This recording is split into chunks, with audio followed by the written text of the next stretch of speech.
Hello, I'm Mantastic'c and Fantastic, and today I'm going to be talking about understanding weapon assist slash skill inheritance and strategies for optimizing their usage. So, weapon assist, skill inheritance, the same term can be used interchangeably, and this is because in the past they were called something different, or we just got used to calling it something else. And if I say skill inheritance, I also mean weapon assist. But as a whole, pad is a wildly complex and possibly overwhelming game for newer players because there's so many different things you have to juggle, and the concept of a new player experience has basically been thrown out the window because we can now roll basically 2021 leaders and you're basically trying to play through 2014 content.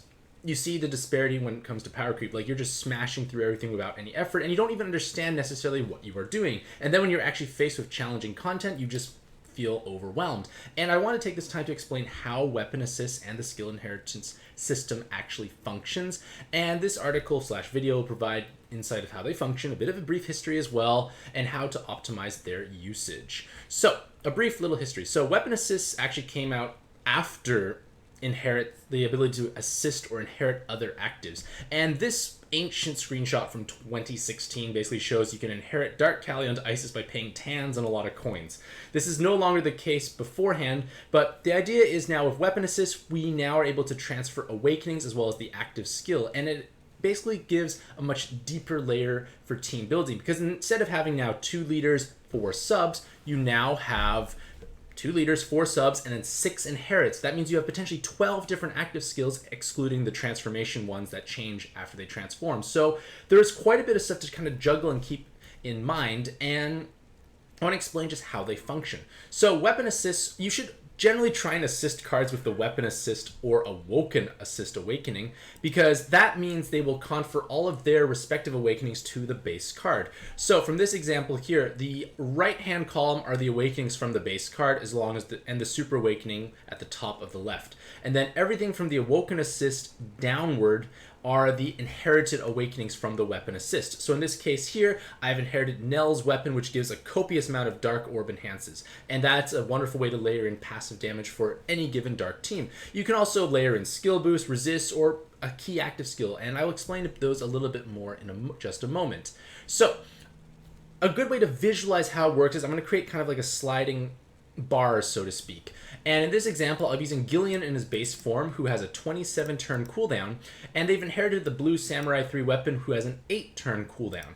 Turn 0 represents you using an active skill and being reset to the very beginning of the track, and every time you match orbs or use haste, you go up 1 turn. So from turns 1 to 25 and 26, you can't use any active skill. But once you have 27, or like you've waited 27 turns, you have 27 skill boosts, or any combination of those, you can use Gillian's active skill. The same holds true through turns 28 to 34. You still can use Gillian. But once you hit turn 35, you will only be able to use the inherited active skill.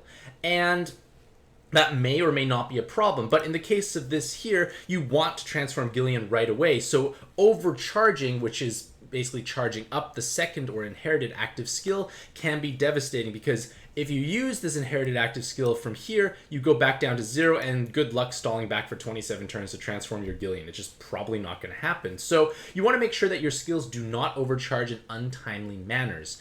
Now, I want to use a follow-up example. So now we're using the same Gillian, but we've managed to successfully transform. And once you have successfully transformed, now it's a 3-turn cooldown. So we follow a similar rules, like from turns 0 to 2, nothing happens. Turns 3 to 10, we can use Gillian. And once you hit 11, you are now going to be able to use the Samurai 3 Inherit. So this is a much safer time to overcharge, because we've already transformed Gillian. We've got access to his better active skill, his better awakenings, and leader skill if that's relevant. And you now have access on a much more short cooldown, the blue Samurai 3 weapon, which is a valuable active skill because it counters damage absorbed. Basically, the idea is it's a sliding skill. Every time you use haste or match orbs, you go up.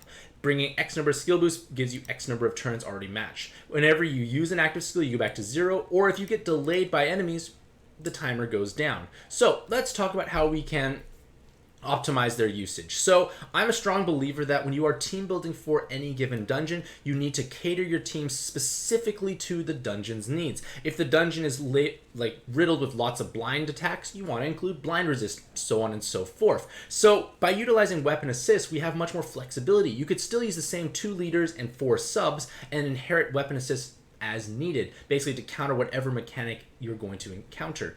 And the first quote-unquote more advanced strategy would be acting as a skill delay buffer. So we're going to reuse that Gillian transform chart with the Blue Samurai 3, and let's say we're on turn 8. We can still use Gillian's base active skill because we're in the correct threshold, but now we get hit by a 5-turn skill delay, and we don't have any skill delay resist on our Gillian. Well, 8 minus 5 equals 3, which means we are still able to use Gillian.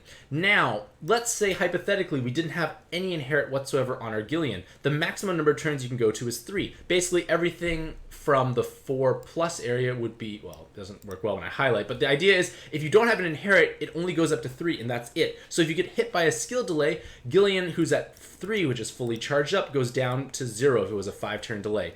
And this is how you can protect yourself, because with that extra buffer of the active skill, you're able to eat more skill delays. So if you have like leader swap, you have one of the jammer or poison surges or whatever it may be, you may not have skill delay resist on your card, you can protect it with an active skill inherited. Now we can kind of extrapolate this a bit further and use a longer weapon assist like Akine. Basically, she has an exceptionally long cooldown, which means it's unlikely it's going to overcharge. It's like 25-ish turns fully skilled, so you need to go from between turns 3 and 27, you can use Gillian. A big window, a big cushion in order to not actually get delayed. So that's one of the uses for weapon assists. Another usage you can utilize is adding in effective skill boosts. So the number of skill boosts you bring into a team directly correlates to how many turns you don't have to wait. If you bring 12 skill boosts, you have basically 12 turns of charging up. And this is definitely valuable, but we now have entered an era where effective skill boosts have become incredibly important. So effective skill boosts are ways to give yourself safe stalling or haste. So the way you gain haste is using haste style active skills. You have Amatsu's Loot, you get 2 turns of haste and they're 1 skill boost, so a 3 effective skill boost card. The other way is utilizing delays. If the opponent or the opposing spawn is delayed, they can't hit you, you can match in safety. It's basically like having skill boosts, so this is why I call them effective skill boosts. And weapon assists are a great way to layer this into a given team. Now, effective skill boosts have gained even more relevance due to the transforming meta. Transforming cards are generally the most powerful ones overall, and we're now starting to see transforming cards with multiple steps. And a good example is Nautilus. You need 25 turns to transform initially, and then 6 more turns to transform one more time, and then you're in your final form, and then you're incredibly strong and powerful. But that 6-turn window has no impact. Like, that 6 turns to transform the final time does not get aided by skill boost whatsoever. You can go into the dungeon with 100 skill boosts somehow.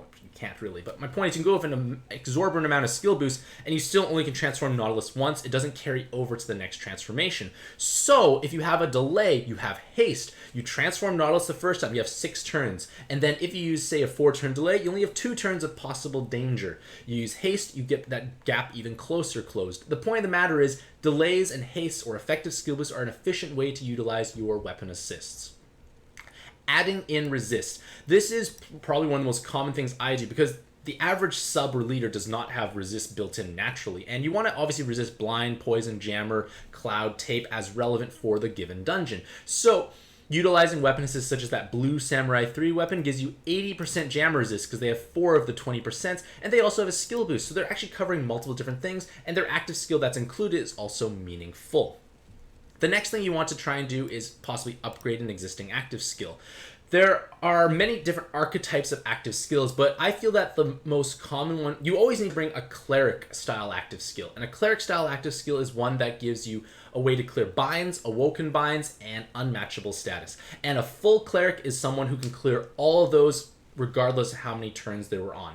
And this is important when you play through much more challenging content because you start getting hit with much longer binds or unmatchable statuses. So a good example of this is utilizing Christmas Grimoire. She can only clear 5 turns of binds, awoken binds, unmatchable on a 6-turn cooldown. A reasonable active skill, but it's definitely aged poorly relatively speaking if you compare it to something like Gung Ho Belial. But if you inherit something like Christmas Tamadra over top, you now have a fully upgraded cleric style active skill as your inherit. So this is a 13 turn cooldown, which means if you wait for 19 turns, you get a full cleric active skill, which is meaningful. And then between turns 6 and 18, you have Grimory's base active skill, which might be sufficient for the dungeon you're playing through. Again, it all depends on a case-by-case basis, but upgrading an active skill is probably the most common thing that I do for my clerics. And the last thing you can abuse or like take advantage of for weapon assist is on color stat bonuses. If you inherit something that has the same color as the base card, you receive a modest stat transfer.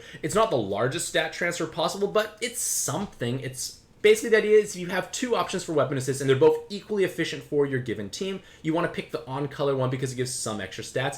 And hypothetically speaking, if your whole team is on-color stat bonuses, it might actually be a meaningful amount of stats added, whereas if they were off-color.